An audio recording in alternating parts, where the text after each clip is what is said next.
1947ஆம் ஆண்டு இந்தியா பாகிஸ்தான் பிரிவினையின் போது பிரிட்டிஷ் இந்தியாவின் வங்காள மாகாணம் கிழக்கு பாகிஸ்தானாகவும் மேற்கு பாகிஸ்தானுடன் இணைந்த பகுதிகளாகவும் பிரிக்கப்பட்டது.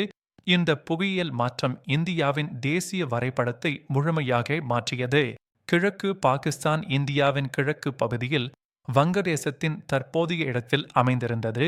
மேற்கு பாகிஸ்தானிலிருந்து சுமார் 1600 கிலோமீட்டர் தொலைவு விட்டு இந்தியாவின் முழு நிலப்பரப்பையும் கடந்து பிரிக்கப்பட்டிருந்தது.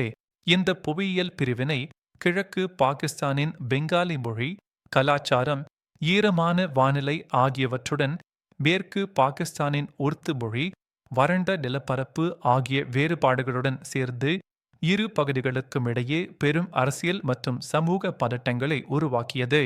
1960களின் பிற்பகுதியில் கிழக்கு பாகிஸ்தானின் மக்கள் மேற்கு பாகிஸ்தானின் அரசியல் ஆதிக்கம், பொருளாதார ஏழ்மை, மொழி ஒடுக்குமுறை ஆகியவற்றை எதிர்த்து தங்கள் சுயாட்சி உரிமைகளுக்காக பெரும் போராட்டங்களை நடத்தினர்.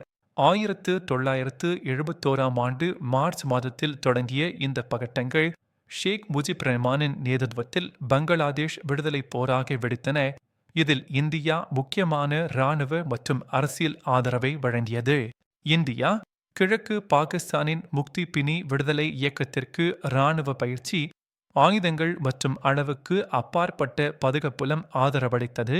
இது போரின் போக்கை முடிவுக்கு கொண்டு வந்தது. டிசம்பர் 1971 16 அன்று போர் முடிவுக்கு வந்தபோது கிழக்கு பாகிஸ்தான் சுதந்திர நாடாக பங்களாதேஷ் என்று அழைக்கப்பட்டு உருவானது. இது 13 நாட்களுக்கான இந்திய பாகிஸ்தான் போரின் விஜயமாக அமைந்தது. இந்த வரலாற்று நிகழ்வு இந்தியாவின் கிழக்கு எல்லையில் ஒரு புதிய சாவரின் அண்டை நாட்டை உருவாக்கியது. இது தென்னாசிய பிராந்திய புவிசார் அரசியலை நிரந்தரமாக மாற்றியது. பங்களாதேஷின் உருவாக்கம் இந்தியாவின் 4096 கிலோமீட்டர் நீளமுள்ள கிழக்கு எல்லையை மறுவரையறை செய்தது. இது புதிய பாதுகாப்பு சவால்கள் போன்ற எல்லை மோதல்கள், அதே சமயம் வர்த்தக வாய்ப்புகள், நீர் பகிர்வு ஒப்பந்தங்கள் ஆகியவற்றை கொண்டு வந்தது. இந்த மாற்றம் இந்தியாவின் பிராந்திய செல்வாக்கை வலுப்படுத்தியது, அண்டை நாடுகளுடனான உறவுகளை மறுவடிவமைத்தது, குறிப்பாக பாகிஸ்தானுடன் உள்ள பதற்றத்தை குறைத்து பங்களாதேஷுடன் நட்புறவை வளர்த்தது. பங்களாதேஷ் சுதந்திர நாடாக உருவானது.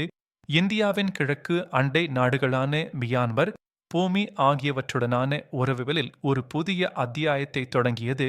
புவியியல் தொடர்புகளை வலுப்படுத்தியது. இது இந்தியாவின் பாதுகாப்பு உத்திகளை மாற்றியது. எல்லை கண்காணிப்பு, இராணுவ அமைவிடங்கள் ஆகியவற்றை புதுப்பித்தது. மேலும் பிராந்திய ஒத்துழைப்பு அமைப்புகளான சார்க், பிம்ஸ்டெக் போன்றவற்றில் நீண்டகால தாக்கங்களை ஏற்படுத்தியது. பங்களாதேஷின் உருவாக்கம் இந்தியாவின் புவிசார் அரசியல் நிலப்பரப்பில் ஒரு முக்கியமான திருப்புமுனையாக அமைந்தது. 20ஆம் நூற்றாண்டின் மிக முக்கியமான நிகழ்வுகளில் ஒன்றாக பதிவானது. இது இந்தியாவின் கிழக்கு எல்லையை மறுவரையறை செய்தது மட்டுமல்லாமல் தென்னாசியாவில் அதன் புவிசார் ஆதிக்கத்தை வலுப்படுத்தி புதிய கூட்டாட்சி உறவுகளை உருவாக்கவும் உதவியது. இறுதியாக பங்களாதேஷின் உருவாக்கம் இந்தியாவின் வரைபடத்தில் ஒரு புதிய அத்தியாயத்தை எழுதியது. அதன் புவிசார் அரசியல் பயணத்தில் நிரந்தரமான அடையாளத்தையும் பிராந்திய நிலைத்தன்மையையும் விட்டுச் சென்றது.